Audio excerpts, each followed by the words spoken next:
Jesus the Magician was written by a scholar at Columbia that showed that, I don't necessarily agree with his thesis, but there were a lot of people that were traveling magicians, and Christ was the best one, and that also bothered the Romans, that he was able to create mass populist Sermon on the Mount stuff. Jesus the Magician by Morton Smith is a provocative scholarly book arguing that Jesus was viewed by many of his contemporaries not as a divine figure in the later Christian sense, but as a wandering Jewish magician, exorcist, and miracle worker operating within a Near Eastern world filled with healing cults, spells, and charismatic holy men.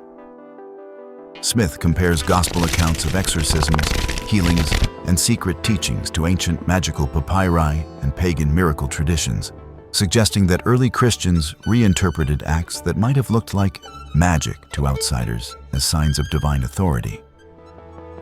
The book doesn't deny Jesus' historicity. Instead, it challenges traditional theological portrayals by placing Jesus in the broader context of ancient magic, charisma, and popular religion. A lens that remains controversial among scholars, but influential for understanding how ancient audiences may have perceived him. And then the message, you got to remember that I thought we didn't even know this guy. This is going to infuriate people, and I'm so sorry, and I stay out of it. But I thought we weren't even really sure whether or not Jesus existed, and the apostles wrote this stuff hundreds of years ago. No, the Romans knew we have Roman documents completely separate from religion, that he was a magnetic, a romantic, wonderful person to the people who knew him. Then he had staged a revolution, and that presented a problem in this troublesome province. And how the Romans ran Judea, as they ran everything, they had client kings, Herod. So they would go to the Jews or the Gaul, anybody, and say, you're going to be the regent here.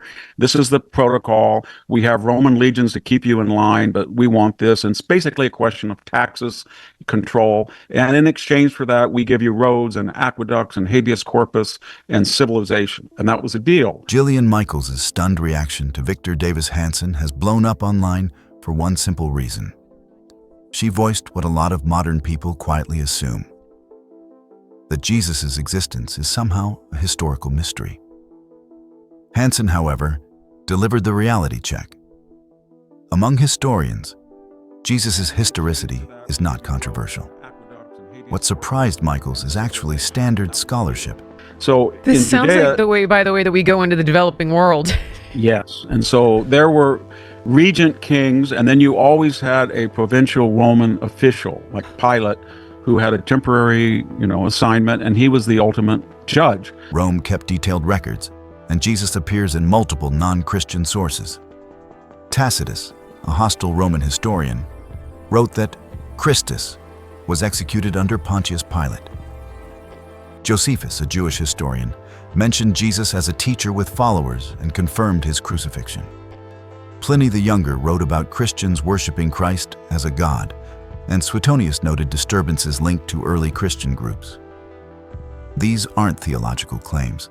They're administrative, historical, and often critical accounts, which makes them even more valuable. So his whole point was, I don't want to get into this stuff between this new offshoot of Judaism called Christianity and this guy Jesus and the Orthodox. But I don't know what he did, but I know that it's troublesome. He's got a new religion, and unfortunately, it's turned the other cheek, brotherhood of man, blessed are the meek, blessed are the poor. That's not Roman.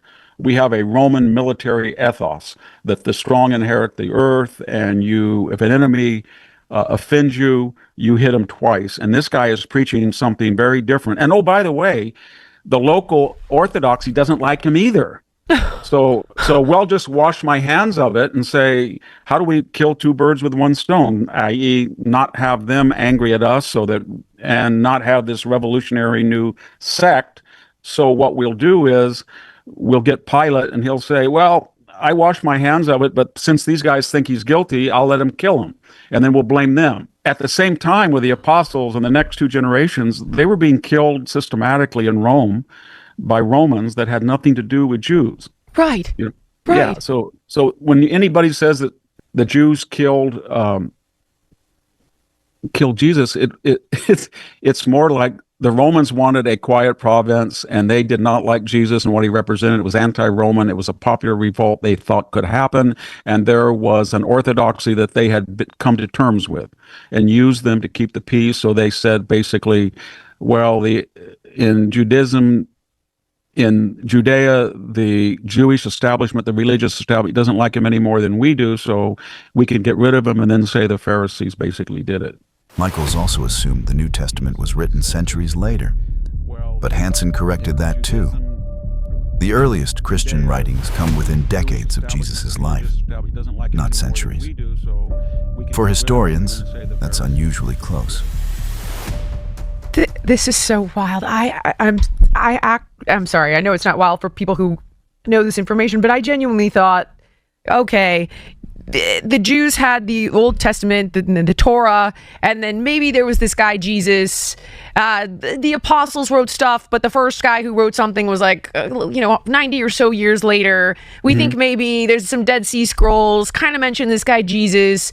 But then Constantine had a Council of Nicaea or something like that in the year. He had a vision at the Millennium Bridge that all of a sudden he saw a cross in the sky, and he flipped the entire empire. So under Diocletian and other recent emperors, they were completely banned and they were executed because they were too revolutionary, Christianity, because they could deal with the Jews, because Judaism was localized in a particular area at that time, and it was a particular group of people. But Christianity said that anybody could get to heaven through the combination of what would become the New Testament and the Old Testament. And so the Romans said, you know what, this has an ability to be, it's kind of like what Islam would do later. This can infect everybody because it's not ethnic or anything. It's very dangerous. And then all of a sudden Constantine was flipped 300 years after the death of Christ. And then they took all of the Roman rituals that had been used to oppress Christianity and turned them upside down. So when you see a cardinal with the purple and the pointed hat, that's all from the Roman legate and provincial system. And when you look even today, the organization of the Roman Catholic Church, it mimics the divisions in the empire. They took the whole administrative system that the empire had and they flipped it over to advance and institutionalize Christianity. What Hanson adds, and what surprised Michaels most, is context.